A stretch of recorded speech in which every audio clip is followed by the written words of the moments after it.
Assalamualaikum warahmatullahi wabarakatuh. Selamat datang kembali di Baitul Mal Channel. Pada kesempatan kali ini, Baitul Mal akan menceritakan kepada teman-teman sekalian tentang keutamaan Surat Al-Muluk. Surat Al-Muluk dan artinya merupakan surat ke-67 di dalam Al-Quran yang memiliki keistimewaan atau fadilah. Keistimewaan yang dimiliki surat Al-Muluk berbeda dengan surat-surat Al-Quran lainnya. Salah satunya, surat Al-Muluk bisa menjadi penolong atau penghalang dari siksa kubur bagi orang yang sering membacanya. Kisah ahli kubur yang selamat dari siksa kubur karena menghafal surat Al-Muluk dan artinya.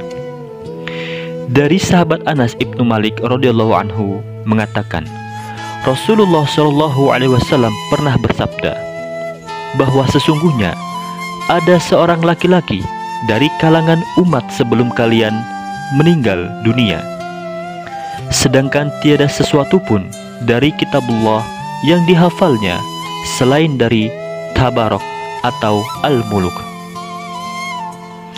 Saat lelaki itu diletakkan di dalam kuburnya, maka malaikat datang untuk menanyanya.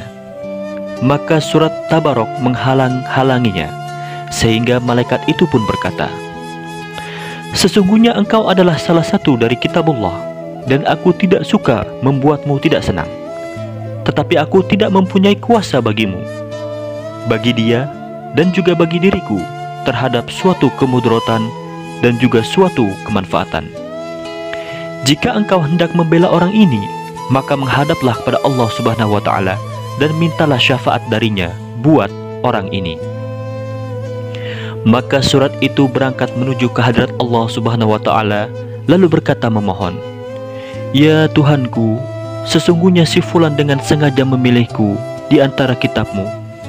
Lalu ia mempelajariku dan membacaku serta menghafalku. Maka apakah engkau akan membakarnya dengan api, sedangkan aku berada di dalam dadanya?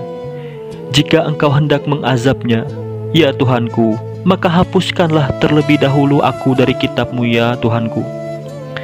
Lalu Allah Subhanahu wa Ta'ala berfirman, "Aku lihat engkau tidak suka, wahai Al-Muluk." Lalu surat Al-Muluk pun menjawab, "Sudah seharusnya seperti itu, ya Tuhanku." Maka Allah Subhanahu wa Ta'ala berfirman, "Sekarang pergilah kamu, wahai Al-Muluk. Sesungguhnya aku telah menyerahkannya kepadamu, dan aku memberi izin kepadamu untuk memberi syafaat buat orang tersebut." Maka surat itu kembali dan mengusir malaikat yang sedang menanya laki-laki tersebut. Lalu laki-laki itu bangkit dalam keadaan senang hati, tanpa mengalami suatu siksaan apapun dari malaikat tersebut. Lalu surat Al-Muluk tersebut menyentuh ke mulut laki-laki tersebut dan berkata, "Dengan mulut inilah engkau sering mengamalkan aku." Lalu surat Al-Muluk tersebut menyentuh dadanya, "Dengan dada inilah engkau memenuhi relung rongga hatimu." Dan surat Al-Muluk tersebut pun menyentuh kedua kakinya, "Dengan kaki inilah engkau berdiri membacaku." Surat itu menghiburnya di dalam kuburnya, karena surat Al-Muluk merasa khawatir bila ia kesepian dan merasa takut di dalam kubur. Dari Anas ibnu Malik melanjutkan bahwa setelah Rasulullah Shallallahu Alaihi Wasallam menceritakan kisah ini, maka tidak ada seorang pun, baik anak kecil atau orang dewasa atau budak ataupun orang yang sudah merdeka, melainkan seluruhnya pada saat itu mempelajarinya dan menghafalnya. Begitu luar biasa keutamaan yang didapatkan dari menghafal surat Al-Muluk dan artinya ini. Semoga kita semuanya bisa meneladani pria yang berhasil terlepas dari siksa kubur karena menghafal surat Al-Muluk. Allahu a'lam bissawab. Assalamualaikum warahmatullahi wabarakatuh.